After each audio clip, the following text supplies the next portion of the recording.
Bien, la clase pasada hablamos sobre un poco el contexto de RStudio para aquellos, me imagino que la mayoría de ustedes ubica la herramienta, es más común en la facultad R que Python, entonces imaginaría como que tienen un poco más de noción del funcionamiento de RStudio.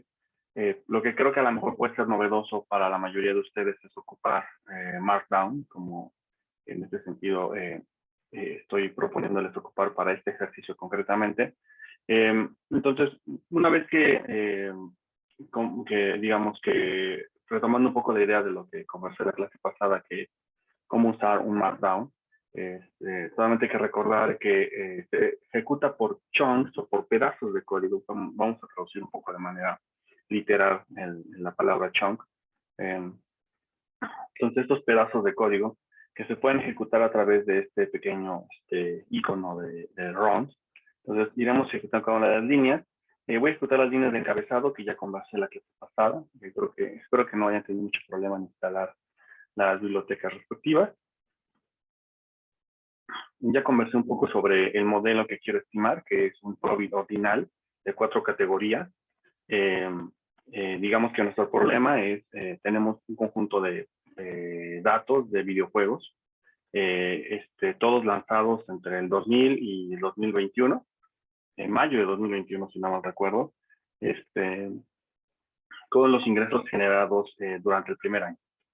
Entonces, lo que queremos saber es cuál es la probabilidad o cómo afectan los diferentes factores que consideramos que son explicativos del precio, de los ingresos, cómo explican estos factores los diferentes niveles de ingreso de los videojuegos. Entonces, categorizamos la información en 4 grupos, los que generan menos de $1 millón hasta los que generan más de $20 millones. Ese es nuestro problema. Aquí, digamos, hago la lectura de los datos. Los datos, según lo que tenemos aquí con la función dim, tenemos 36.415 videojuegos. Bien, ahora, esta línea, como lo conversamos, lo único que hace es un conteo, es una tabla de frecuencias. Estas categorías son textos, son chars. Lo voy a volver valores numéricos ordinales. Entonces, ¿cómo lo hago? Lo hago con esta función, que es con una función factor, que le digo que la información que le voy a introducir es texto, incluso pueden ser números también, y le digo, bueno, considéralos como orden. En el caso de los números es irrelevante porque ya tienen un orden. En el caso de los textos sí es relevante introducirles un orden. También es común, por ejemplo, que en ocasiones cuando hacemos gráficos y, por ejemplo, queremos presentar la información en el eje de las X con palabras, pero cuando utilizamos herramientas como ggplot o plotly-r, muchas veces la información no se ordena o se ordena alfabéticamente. Y no queremos eso, sino lo que queremos es a lo mejor ordenar con algún tipo de orden específico. La manera de solucionar ese tipo digamos que de graficaciones por default de R es convertir ese texto a un factor ordenado. Entonces, cuando se graficará en el orden que nosotros le estamos introduciendo al software. Bien.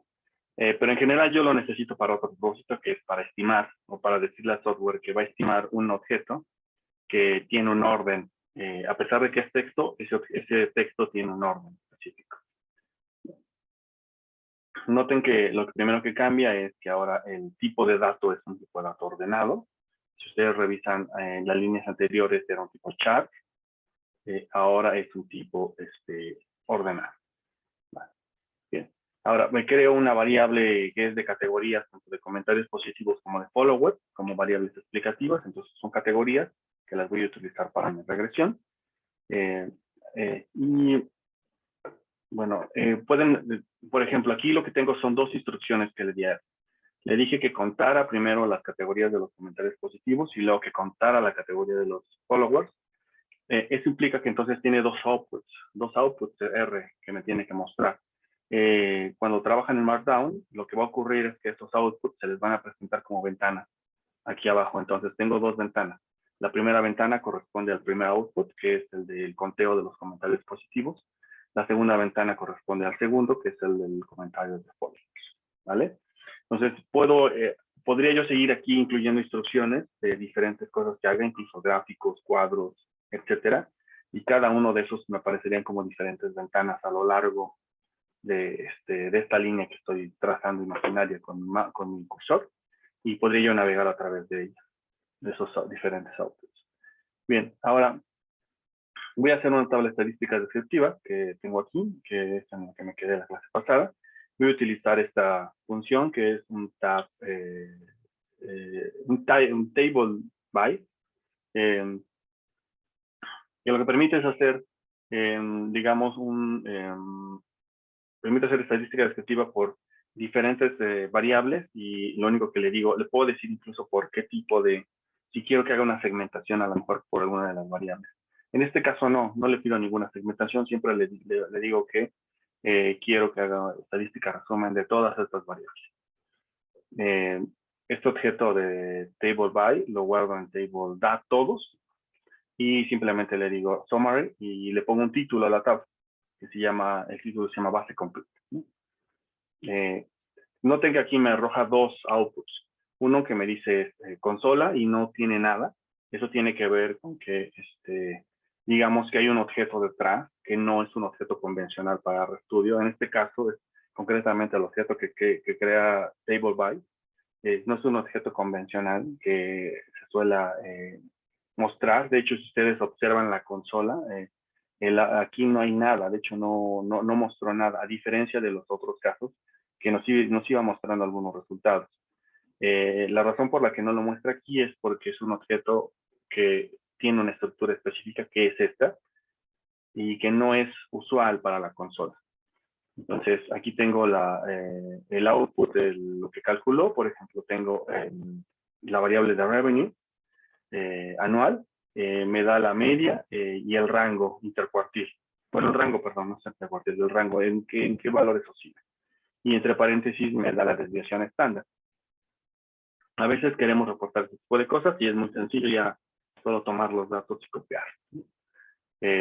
Noten que, por ejemplo, lo hace para todas las variables, y observen esto.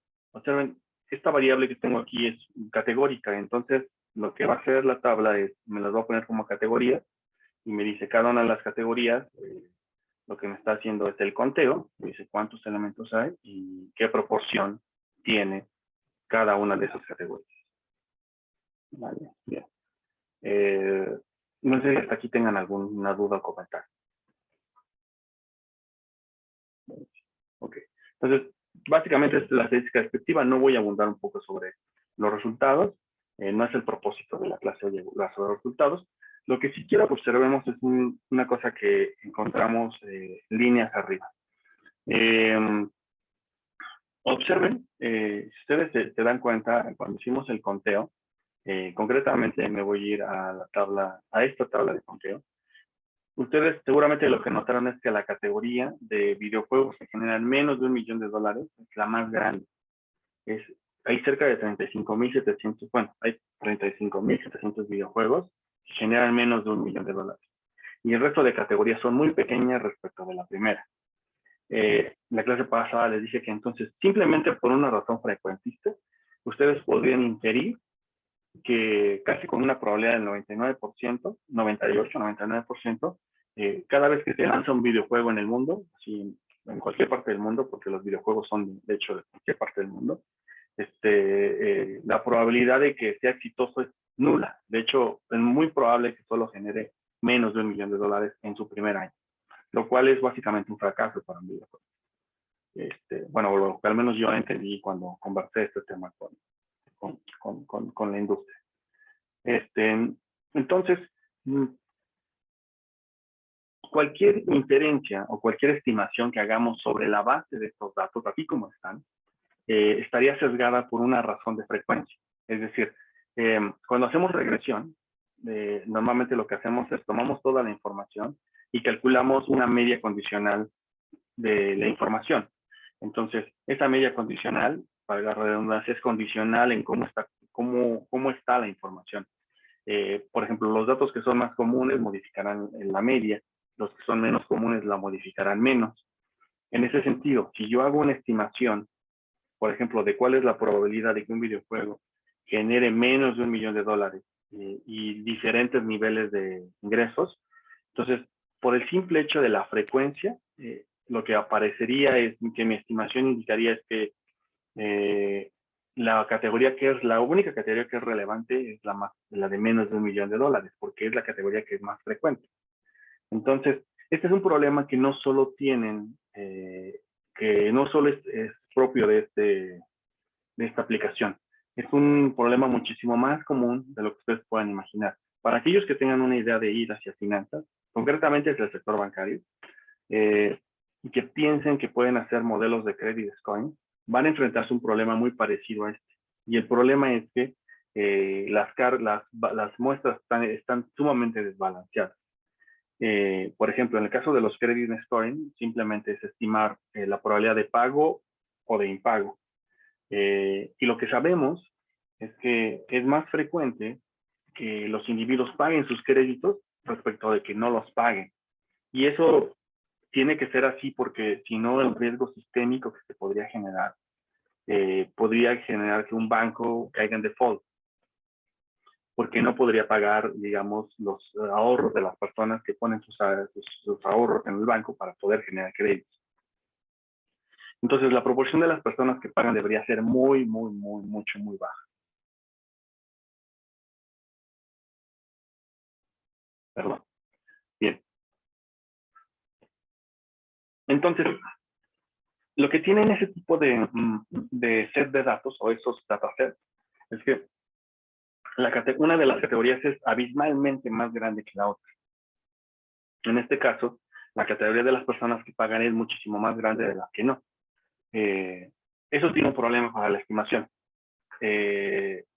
Porque cuando queramos estimar, lo que nos va a indicar el modelo Probit, que estaría asociado a ese problema, es que es más probable que la persona te pague.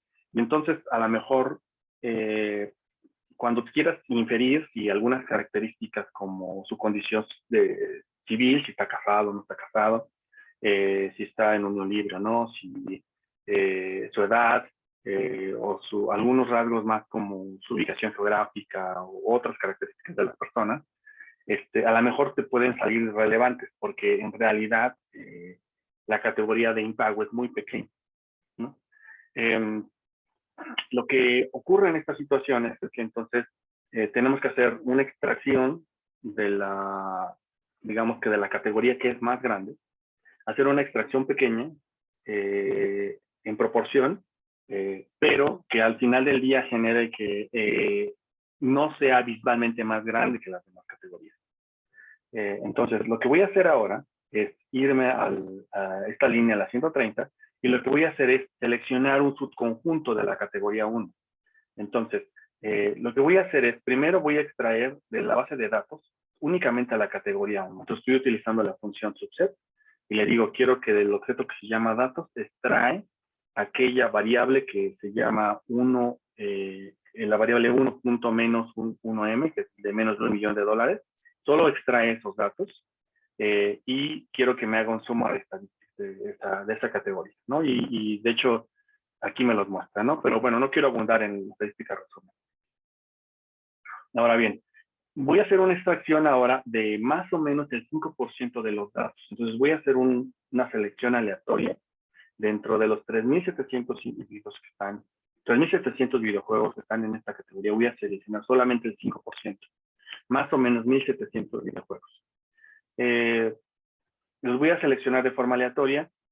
Voy a utilizar la misma semilla de aleatoriedad para que todos repliquemos el mismo resultado. Pero si ustedes en el futuro quieren replicar este ejercicio, quisieran que a lo mejor les diera otro set de datos y a lo mejor otro resultado, pueden simplemente colocar gato a esta línea, la línea 150, que es la de SetIt, que básicamente lo que hacemos con esa línea es establecer una semilla para los números aleatorios. Yo estoy utilizando, ahí se coloca normalmente una constante numérica arbitraria. Yo coloco siempre la constante arbitraria 1, 2, 3 y 4, y la razón es porque esa nunca se me olvida, y siempre que que hago una simulación y me pregunto qué semilla utilicé, estoy casi seguro que utilicé la 1, 3 y 4, porque siempre utilizo eso. Pero bueno, ustedes pueden utilizar la que quieren, la constante numérica que ustedes. Entonces, lo que voy a hacer es, utilizando esta constante numérica, voy a extraer 1700 registros del conjunto de datos más grande con la siguiente instrucción. Lo que voy a hacer es utilizar la instrucción que se llama sample. Lo que voy a decir es, quiero que hagas un muestreo del número de renglones. Entonces, lo que hago es, veo cuántos renglones hay en la tabla de datos que acabo de crear, la nueva extracción, y quiero que hagas una selección aleatoria del número de renglones. 1700 extracciones aleatorias, con reemplazo. Que diga sin reemplazo, eso quiere decir que una vez que extraigo un renglón, ya no lo regreso para que la siguiente extracción pueda extraer de los restantes, ¿no? Entonces, hago extracciones sin reemplazo. Ya una vez que tengo los 1700 objetos fuera, los voy a guardar en un nuevo objeto que se va a llamar datos menos 1n, ¿vale? Entonces, con esto hago una estadística descriptiva. Bien, ¿cuál es la razón por la que hago esta estadística descriptiva? Que bueno, normalmente cuando estamos en una situación como la que estoy conversando, lo que tenemos que hacer es comparar las estadísticas descriptivas entre el conjunto original y la muestra que estamos extrayendo son más o menos parecidas. ¿Por qué? Porque tienen que mantener más o menos la misma, digamos, tienen que tener las mismas características de donde extrajimos la información. Por ejemplo, la media. Veamos la media. El promedio, por ejemplo, del ingreso anual, según mi extracción más pequeña de 1700 registros, es $23,026 en un año. Vamos a ver cuánto dice la muestra original. La muestra original dice $24,054. Entonces, estamos cerca de la media, pero poquitito abajo, ¿no? Entonces, digamos que ese es como una de las cosas que tendríamos que reportar, es que estamos trabajando con una muestra que inclusive tiene una media ligeramente más pequeña. Y así podríamos comparar otras características, como el precio, el año, etcétera, ¿vale? Bien. Una vez que tengo este subconjunto de datos, lo que voy a hacer es traer ese subconjunto y pegarlo al resto de la información. Entonces, digamos, con esto es lo que voy a hacer. Primero voy a hacer un subconjunto de todos los datos, de aquellos que no son de la categoría 1, los voy a poner en datos, otros. Iba a poner otros datos, pero iba a ver demasiado obvio. Entonces le voy a poner datos otros. Vale. Entonces, datos otros, y son básicamente las otras categorías. Voy a combinarlos. Entonces le voy a poner rbind. Con rbind lo que hago es combino por renglones. Entonces tomo el subconjunto de 1700 videojuegos que extraje aleatoriamente en el paso anterior, y le voy a pegar abajo los datos de las demás categorías. Y voy a contar ahora cómo se ven mis datos. Y noten cómo es que ahora se ve más uniforme, digamos, el set de datos, porque la categoría 1 tiene 1700 videojuegos, la 2 tiene 492, la 362 y la última 61. Pareciera que ahora sí ya sigue una lógica muchísimo más, digámoslo, que tiene muchísimo más sentido estimar algo sobre estos datos. Porque lo que estoy diciendo es que la categoría 1 ciertamente es la más probable, pero la siguiente categoría es cerca de un tercio de la anterior, y la siguiente también es cerca de un tercio de la anterior, y la última también es cerca de un tercio de la anterior. Entonces, eso digamos que ya genera un tipo de información muchísimo más homogénea. La regla, en general, es una regla de dedo, no está, digamos, no está escrita en piedra. Más o menos es que la categoría más grande debe de ser no más del 80% del resto de las categorías, ¿vale? Es más o menos, cuando ustedes trabajen con datos de credit scoring, por ejemplo, es más o menos la regla que van a mantener. Más o menos 80% de personas que pagan por 20% de personas que no pagan, para poder hacer un buen modelo de credit scoring. Bien. Entonces, ya tengo aquí mis resultados. Ahora sí voy a estimar un modelo logit, que es justamente lo que quiero hacer, ¿no? Entonces, voy a hacer un logit ordenado. Voy a utilizar la función que se llama POLR, que es la abreviación de Probit Order Logit, si no mal recuerdo. Podemos preguntarle a la documentación de R cómo se ocupa esta instrucción, y aquí está la documentación. Básicamente, la forma de emplear esta instrucción es muy sencilla. Es una función, abrimos paréntesis, le decimos quién es la variable dependiente, en este caso es una variable categórica de 4 niveles. Le ponemos quiénes son las variables explicativas, son todas estas. Estoy utilizando el precio en dólares, el score en puntos que van desde el 0 hasta el 10. El followers y positivos son categóricas, y las demás son puras categorías dicotómicas. Por ejemplo, tengo Adventure, que es una categoría, es una variable categórica que toma el valor de 0 y 1. Entonces, si el videojuego es de Adventure, se pone un 1. Si no es de Adventure, se pone un 0, y así sucesivamente. Tiene estas categorías que están aquí corresponden específicamente a un videojuego. Lo que les puedo comentar de es que estas tratan de responder una pregunta muy concreta que me hizo alguien. Es decir, esta persona me quiso preguntar sobre qué pasa si yo diseño un videojuego que tenga estas características, ¿no? Que pueda considerar al menos estas características. ¿Cuál es la probabilidad de en qué categoría me puede colocar, ¿no? Es más o menos por ahí va la respuesta o la pregunta que trata de responder, ¿vale? Entonces, por ejemplo, alguna de las cosas están tags que son positivos y negativos para el videojuego. En este sentido, en el sentido que quiero decir, por ejemplo, el videojuego es altamente violento. Entonces me dice, ¿qué pasa si lo pongo violento? Pero, por ejemplo, el videojuego no iba a ser gore, entonces lo que le interesaba era saber cuál era el efecto de no estar dentro de las categorías que se consideran como gore, videojuegos, ¿no? Entonces, bien. Lo que voy a hacer entonces es estimar con estas variables dependientes. Le doy coma y le digo quién es el conjunto de datos. El conjunto de datos es el datos subset, que es el que creamos, que tiene la categoría, ya tiene, digamos, este ajuste ya más o menos de selección de datos muchísimo más homogéneo. Le digo que el hessiano lo calcule. ¿Por qué necesito el hessiano? Porque necesito la varianza y covarianza de los coeficientes, por eso le digo que el hessiano lo calcule. Y el método es logístico. Aquí en método, ustedes pudieron haber utilizado también Probit. Aquí voy a seleccionarlo en la documentación. Pudieron haber utilizado Probit, un log, que no lo conversamos aquí, ni tampoco estos otros dos que están aquí. Que son básicamente diferentes formas de la función de densidad que pueden utilizar.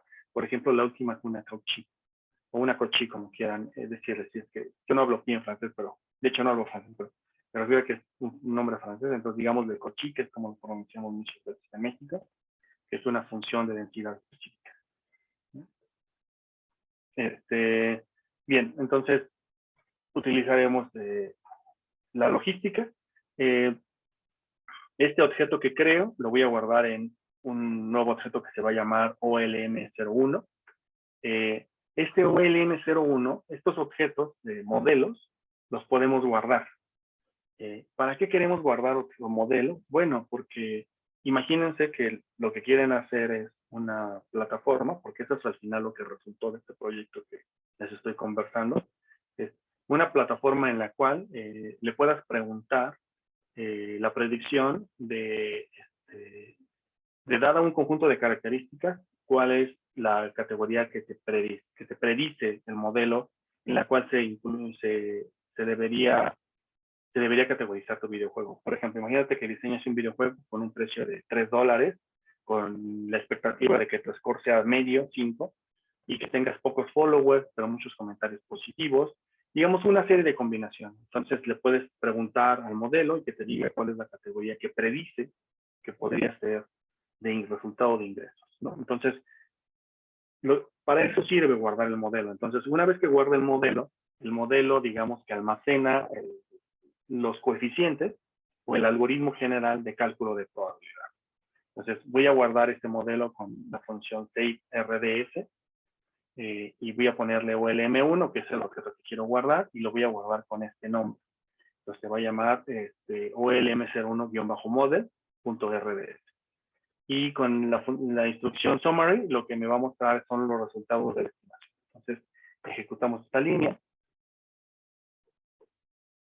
Y listo, tenemos aquí mi probit ordenado, mi estimación de los coeficientes de probit ordenado. Del logit ordenado, perdón. Entonces, observen que desde aquí ya hay ciertas cosas que se notan como ligeramente interesantes en términos de la pregunta que nos hicimos al inicio. Por ejemplo, es que el precio obviamente tiene un efecto positivo. O sea, está correlacionado positivamente con las categorías, el score también. Y los followers, por ejemplo, la categoría 2 de followers está correlacionado negativamente. Teníamos 3 categorías de followers. Una que era muy pocos followers, followers medios y muchos followers, que era la última categoría. Entonces, observen que la categoría media tiene un número negativo, pero la categoría alta tiene un número positivo, lo cual hace mucho sentido porque quiere decir que entre más followers tengas, es mejor para las categorías superiores, que son las de mayores ingresos. Igual para los comentarios positivos. Y noten como la variación de los efectos que tienen las diferentes categorías que estoy mostrando aquí, del efecto que tienen sobre las categorías. Ahora, no podemos interpretar de manera directa los coeficientes. Lo que tenemos que hacer es utilizar los efectos marginales para poder interpretar estos coeficientes. Y esta es la razón por la que específicamente esta aplicación no la estima en Python. Python, hasta este momento, las rutinas que existen disponibles en Python para probit ordenados y para logit ordenados solo permiten llegar hasta este punto, hasta el punto de la estimación. No nos permiten llegar hasta el punto del cálculo de efectos marginales. Desde un punto de vista técnico, para responder a la pregunta que yo originalmente formulé, para mí es suficiente llegar hasta este momento, hasta estimar los coeficientes. Porque con estos coeficientes para mí es posible predecir en qué categoría se podría asignar un videojuego nuevo en función de la historia de los videojuegos observados. Para mí sería suficiente. No obstante, nosotros los economistas nos solemos preguntar por el efecto marginal, por la contribución que hace cada una de las variables a la probabilidad de estar dentro de una categoría o de otra categoría. Entonces, por esa razón, voy a estimar, digamos, los efectos marginales. No obstante, primero voy a mostrarles una función que les permite hacer una extracción de los coeficientes y crear una tabla que es vistosamente bonita y que a veces pues, sirve para poder copiar y pegar pues, en su documento de trabajo. Entonces, lo que voy a hacer es extraer los coeficientes del modelo que acabo de crear, lo voy a volver a data frame, le voy a llamar a este objeto y los voy a redondear a 2 decimales. Voy a extraer también el estadístico T, lo voy a redondear también a 2 decimales y también el p-value. Y bueno, con ese estadístico T lo que voy a hacer es construir el p-value y lo voy a guardar en este objeto que se llama coeficiente. Entonces, ya que tengo estos datos, ahora voy a utilizar esta función que se llama star Geyser, que básicamente lo que hace es que crea la tabla y la tabla se ve más o menos de esta manera. Este tipo de tablas ya son como, bueno, está el coeficiente y el error estándar o el p-value abajo, entonces lo que ustedes pueden ver es cuando las estadísticas son, los coeficientes son estadísticamente significativos. Ahora bien, una cosa que quiero comentar aquí es que, espero lo hayan notado, es que uno de los datos que nos suele reportar, no más bien que nos suele, sino que son relevantes para el modelo probit ordenado o el logit ordenado, es que calcula los umbrales. Entonces, si se acuerdan, en mi exposición de la clase pasada les dije que resulta relevante encontrar los umbrales. Porque esos umbrales lo que nos dicen es cuál es el valor que debería rebasar la variable explicativa, la variable latente, para que cambie de categoría.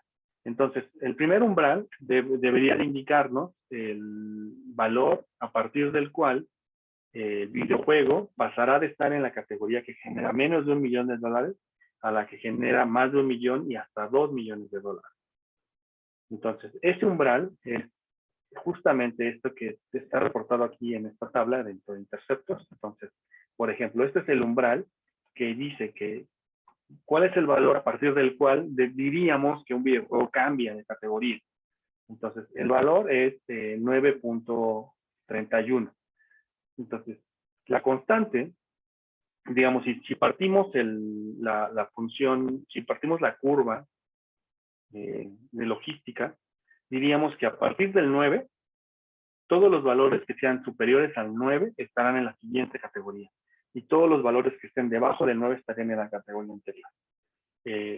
Bueno, y la categoría de 2 y menos de 5 millones de dólares existirá entre más del 9, pero menos del 12. Entonces, ¿qué es el siguiente umbral? Y así sucesivamente podemos ir analizando cada uno de los umbrales. Por ejemplo, el último umbral es de 14. ¿Vale? Bien. Son particiones de la curva. ¿Alguna duda hasta este punto?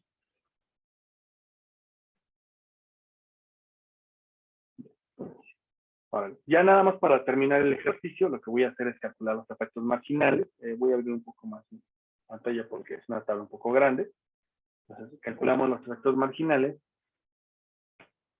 Y aquí, entonces, tenemos efectos marginales. Tenemos 4 categorías, entonces tenemos efectos marginales para cada una de esas categorías. El efecto marginal es la contribución que hace la variable a la probabilidad de que el videojuego se categorice dentro de esa categoría, valga la redundancia, ¿no? Entonces, por ejemplo, creo que le puse muy pocos decimales. Vamos a poner un poquito más, a ver si se ve más claro. 7 decimales. Sí, ahí está. 7 decimales ya es más claro. Entonces, por ejemplo, noten que incrementar el precio muy poquito, contribuye negativamente a estar en la categoría 1.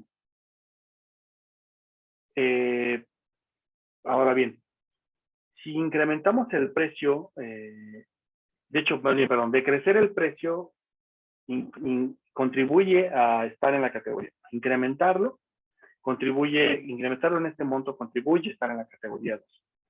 No obstante, tendríamos que crecer, digamos que el precio tendría que crecer mucho, o conforme va creciendo el precio, el precio, digamos, de forma positiva, lo que hace es que contribuye a estar en las demás categorías. Ahora, lo interesante del resultado, de este resultado de efectos marginales, no está en el precio, porque de hecho, el precio pareciera ser que no es algo que modifique significativamente en qué categoría está. Noten que pareciera ser que la variable que de verdad modifica estos resultados es el score. El score, los followers y los comentarios positivos son las 3, al menos lo que yo puedo identificar, son las 3 variables que mueven significativamente los ingresos. Entonces, tener un score muy bajo, obviamente, manda al videojuego en los ingresos muy bajos, pero entre más score tenga, es más probable que crezca en ingresos. Ahora bien, noten que la mayor contribución del score ocurre en la tercera categoría. Y en esa tercera categoría es básicamente la categoría de entre 5 y 20 millones de dólares. De hecho, si ustedes observan, casi ninguno de los elementos que está aquí, casi ninguno de estos, nos ayuda a explicar, o al menos se ve claramente que contribuye a la última categoría, que es más de 20 millones de dólares. Y la razón, o al menos la explicación que yo pude encontrar después de haber analizado estos datos, es que digamos que generar más de 20 millones de dólares no está asociado con precio, score, o followers, o comentarios positivos, o el tag que se le asigne al videojuego. De hecho, está más asociado con otras características por ejemplo, que tienen que ver con que el videojuego no sea del tipo indie.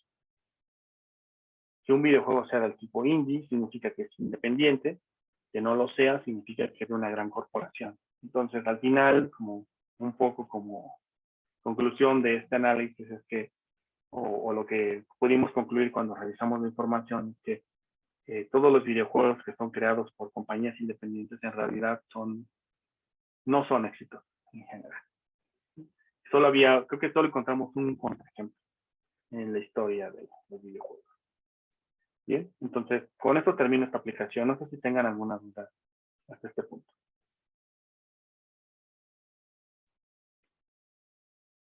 Ok, bien, entonces lo que voy a hacer ahora es, voy a empezar a conversar un poquitito sobre el siguiente tema que quiero ver, ¿vale? Entonces voy a cambiar de pantalla y voy a ir ahora a mi OneNote.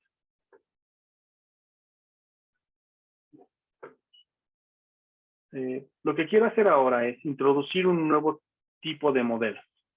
El nuevo tipo de modelos se llaman modelos de conteo. Bien, los modelos de conteo son una extensión que no es obvia respecto de la situación en la que estamos parados ahora. Lo que he venido conversando son modelos básicamente de respuesta categórica. Es decir, lo que había conversado hasta ahora es simplemente, en el caso de, había visto modelos de respuesta binaria, que son simplemente 0, 1. Había visto modelos de respuesta múltiple, ya sea ordenada o no ordenada, pero que eran simplemente, era 0, 1, así, hasta una categoría JS, ¿no? Esos son los modelos que he venido conversando. Los modelos que voy a introducir ahora se conocen como modelos de conteo y responden a otra pregunta. La pregunta que responden es, ¿qué pasa cuando la variable de interés es una variable que lo que está capturando es el número de veces que ocurre un fenómeno? Noten que eso ya es diferente de los modelos de respuesta múltiple. Los modelos de respuesta múltiple son categorías. Es decir, puedes estar en la categoría 1, 2 o Jésima, ya sea que esa categoría sea ordenada o no, pero no significa, al menos, no significa que las cosas sean acumulativas. Es decir, no significa que la categoría 1 sea el acumulado de la categoría 2 y así sucesivamente hasta la última categoría sea el acumulado de las categorías anteriores. Piensen en las situaciones, por ejemplo, que están queriendo estimar cuántas personas acuden, por ejemplo, a afiliarse a un programa social. Entonces, es un modelo de conteo, ¿no? Hay ciertos factores que pueden explicar cuántas personas afilian, ¿no? En una localidad, pensemos que la unidad de observación es una localidad y queremos saber cuántas personas en esa localidad se afilian. Bueno, probablemente depende de muchos factores, ¿no? Por ejemplo, la accesibilidad del centro de inscripción, la proporción de la población objetivo del programa social dentro de la localidad. El clima puede ser también, por ejemplo, la comunicación que se haya hecho respecto del programa social, ¿no? Y en general son modelos que acumulan, ¿no? Que acumulan la información. Bien, los modelos de conteo, digamos, tienen dos características importantes, o en general son las que los describirían. La primera característica es que, digamos, que no tienen cuota superior.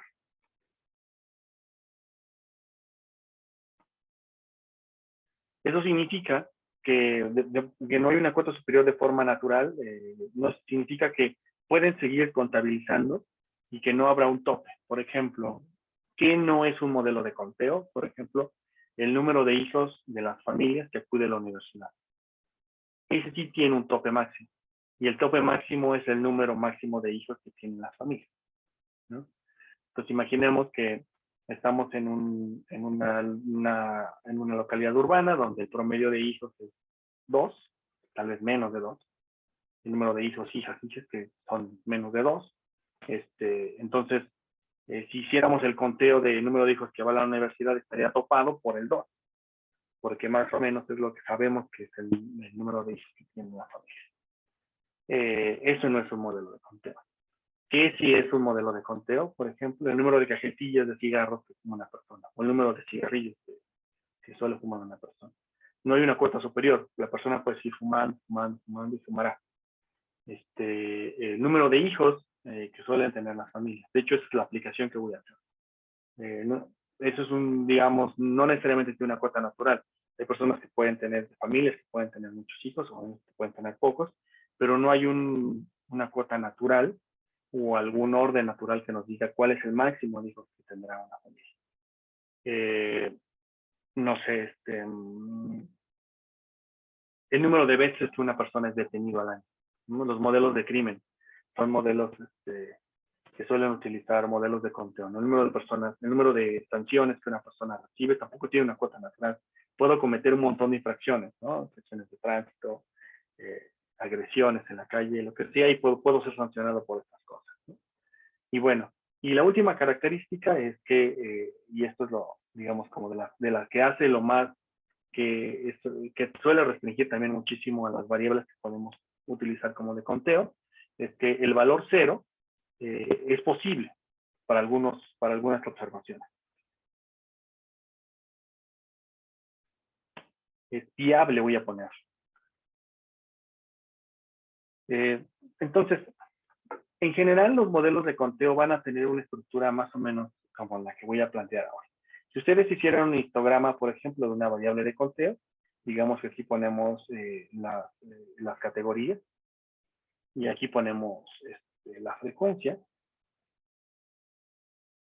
e hiciéramos un histograma, por ejemplo, y digamos que hay una categoría, digamos la categoría 0, otra categoría que va de, no sé, de 1 a un valor 1, vamos a decir que van en números naturales, ¿no? De 0, 1, aquí hasta un valor k'ésimo. Si ustedes hicieran un histograma de estas categorías, lo que deberían ver es algo así. Deberían de ver que la información se comporta. Me quedó. Deberían de ver que la información se comporta más o menos. La barrita del 0 debería de verse por aquí, la barrita del 1 debería de verse por acá, la barrita del siguiente número así, y así sucesivamente hasta la última barrita debería ser la más pequeña de todas.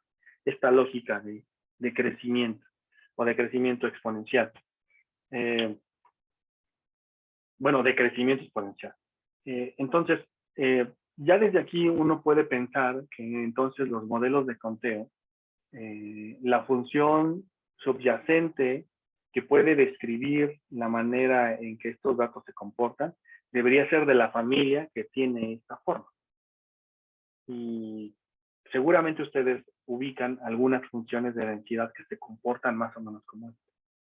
¿Cuál es la más común que solemos asociar a este tipo de fenómenos? Pues es la Poisson, ¿no? Digamos, Poisson es la función de densidad más común que solemos asociar a esto. No necesariamente es la única. También podemos utilizar binomial negativa, probablemente. Algunas de la familia gamma, que son básicamente las familias de la exponencial. Que podríamos utilizar también para describir este tipo de problemas. No obstante, lo que yo voy a hacer en general en esta clase es voy a utilizar el modelo Poisson para tratar de describir situaciones de modelos de conteo. ¿Vale? Bien. Entonces, una de las primeras supuestos que voy a hacer es el siguiente. En general, yo voy a decir que si los datos se comportan como los acabo de graficar, entonces, en general, si yo tomara una variable aleatoria que se comporta como de conteo, debería yo de ver que esa variable aleatoria, condicional en otra información que está asociada a ella, debería de verse como una función que es e a la menos lambda de lambda elevado a la y entre y factorial. ¿Sí? Es una función de densidad Poisson convencional, cualquiera. Si ustedes hacen el valor esperado de y, van a llegar a que esto es igual a lambda. Espero lo recuerden, un poco de curso de estadística. De hecho, van a llegar a que la varianza, esto es lo, digamos, como lo poderoso del modelo basado en Poisson, van a llegar a que incluso la varianza de y también es lambda. Entonces, dadas estas características, entonces, parecería que entonces podemos proponer que como modelo de regresión, podríamos decir que en general, el valor esperado de la variable aleatoria y, condicional en la información que tengamos, podría ser una media que depende de x. Esta media que depende de x, sabemos que en el modelo Poisson es igual a lambda. Lambda es el número promedio de ocurrencia del fenómeno que se modela como una función de densidad Poisson. Lo único que entonces tenemos que hacer en este punto es decir cómo nos gustaría que sea mu, que depende de x, porque es la media. Entonces, digamos, aquí también hay un modelo subyacente. El modelo subyacente es, queremos construir o darle una forma específica a mu. Algunos de ustedes podrían decir, bueno, entonces, probablemente lo sencillo en este punto sería decir que mu sea de la forma lineal, la forma habitual que conocemos, igual a x por beta.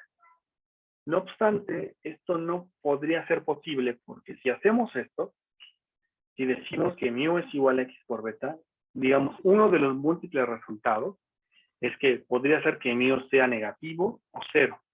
Y resulta ser que lambda no puede ser negativo ni cero, solo puede ser positivo. Porque si es un modelo Poisson, lambda solo puede ser positivo. Es una de las restricciones del modelo de Poisson. Entonces, para solucionar eso, lo que vamos a plantear es lo siguiente.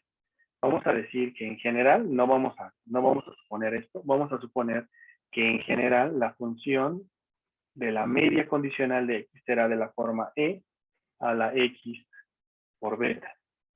Y este tipo de formas funcionales ya sabemos que siempre son positivas. ¿Sí? No importando el valor que tomemos, siempre serán positivas.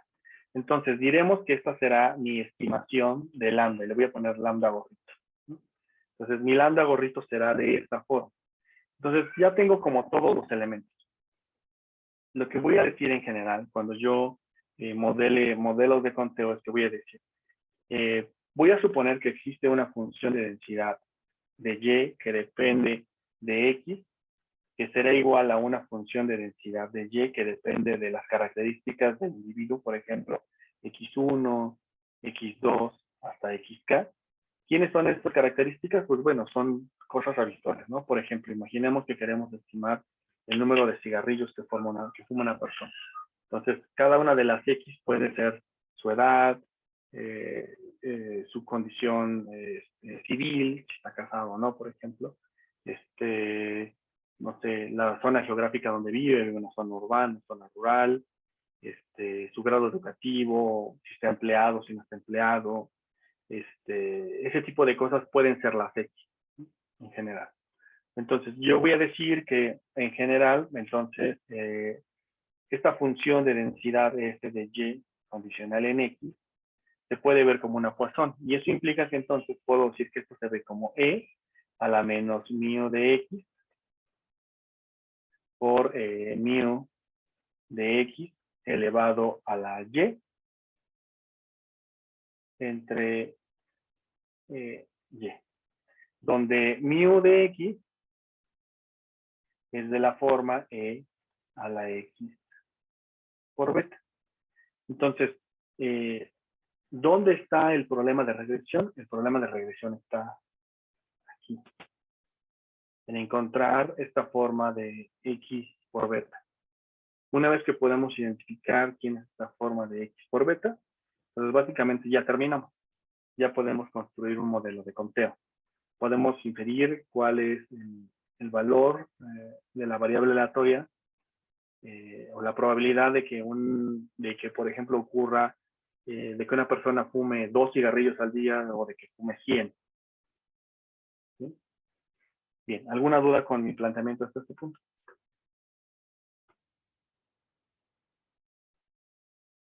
Bien, entonces, lo que sigue ahora es simplemente construir una función de verosimilitud. La función de verosimilitud entonces será una función que depende, que lo que consiste es en encontrar quiénes son las betas, que sería igual al producto desde i igual a 1 hasta n de la función de densidad de cada una de las variables individuales y dado x, y, que sería igual al producto, digámoslo, desde el producto de i igual a 1 hasta n, de e a la menos mu de xi por mu de xi elevado a la y entre y factorial. Lo que seguiría es simplemente optimizar esta función, por lo tanto lo que hay que encontrar es quién es el valor que maximiza L de beta, quiénes son estas betas que hacen esto máximo. La manera de solucionarlo es la manera convencional. Normalmente no operamos con la función de manera directa, sino utilizamos una transformación logarítmica de ella. A través de la transformación logarítmica podemos optimizar, y es más fácil, y podemos encontrar quién es el valor que optimiza esta función. Entonces, digamos, para optimizar tendríamos que encontrar dos cosas. ¿Quién es la derivada de la función de verosimilitud respecto de beta? Y tendríamos que encontrar también, a su vez, la segunda derivada para obtener las varianzas y covarianzas. Y a su vez, para garantizar que estamos en un máximo. Entonces, tendríamos que encontrar la derivada segunda de la función de verosimilitud respecto de la derivada de beta transpuesta por la derivada de beta. Pues acuérdense que esto es una función vectorial, entonces primero hay que derivar respecto de beta transpuesta y luego respecto de beta. Bien, en general ese es como el modelo de estimación. Ya solamente para cerrar un poco la parte teórica, al igual que en otros modelos no lineales, no podemos interpretar de manera directa los coeficientes, porque en realidad el modelo subyacente, no estamos estimando el modelo subyacente de manera directa. Lo que estamos haciendo es estimando la forma no lineal de la función subyacente. Entonces, para poder encontrar el efecto que tiene cada una de las variables sobre la variable latente, lo que tenemos que hacer es encontrar los efectos marginales. Entonces, en el caso de los modelos de conteo, lo que voy a hacer es lo siguiente. Voy a decir que el efecto marginal de una variable késima será igual a la derivada del valor esperado de la función y condicional en xy respecto de la variable que me interese. O dicho de otra manera, esto es igual a la derivada de mu de x y respecto de xk. Pero mu de xy es de la forma que yo ya sé, entonces esto es igual a la derivada respecto de xk de una forma que es x por beta. Si ustedes derivan esto, se van a dar cuenta que esto es igual a e a la x por beta por el beta respectivo ks. Entonces, el efecto marginal es simplemente el coeficiente ponderado por la media condicional de ocurrencia. Lo cual se parece muchísimo a los modelos Probit, porque en el caso de los modelos Probit, el efecto marginal era el coeficiente ajustado por la probabilidad de ocurrencia del evento de éxito. ¿Vale? En el caso de los efectos marginales para variables dicotómicas, pues el efecto marginal de una variable dicotómica será simplemente la diferencia, será el valor esperado de la variable y condicional en x, condicional en que la DOMI es igual a 1, menos el valor esperado de la variable y condicional en x, condicional en que la DOMI es igual a 0. O dicho de otro modo, es simplemente la media en x, condicional en que la DOMI es igual a 1, menos la media dada la x, condicional en que la DOMI es igual a 0. Un efecto marginal convencional como lo hemos venido haciendo para otros. En realidad es la variación de lambda, es decir, el cambio en lambda, dado que observamos la variable DOMI. ¿Vale? Bien, hasta aquí quiero llegar con mi exposición el día de hoy.